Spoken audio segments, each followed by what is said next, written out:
আসসালামু আলাইকুম। জি বলেন। আপনি জানেন বাংলাদেশে আদমশুমারি শুরু হয়েছে, তো আপনার পরিবারের সদস্য সংখ্যা কয়জন সেটা আমরা গণনা করতে এসেছি। জি বলেন। জি, আপনার নামটা? দিনমজুর। না মানে আপনার পেশা না, আপনার নাম। আমার নামই দিনমজুর। আপনি কি বিবাহিত? জি। কয় বছর হচ্ছে বিয়ে করেছেন? 1 বছর। আপনার কি বাচ্চা আছে? জি 2 জন। মানে আমি 2 বিয়ে করেছি। ও আচ্ছা। আপনার স্ত্রীর নাম? ছোটজন না বড়জন? বড়জন? কেয়ামত। কিয়ামত। আর ছোটজন? তুফান। ও তুফান। আপনার সন্তানের নাম? ছোটজনেরটা না বড়জনেরটা? কিয়ামত জনেরটা?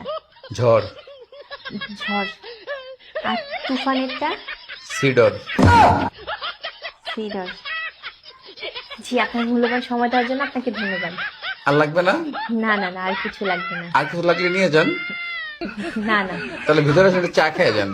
এখানে বেশি সমস্যা আছে।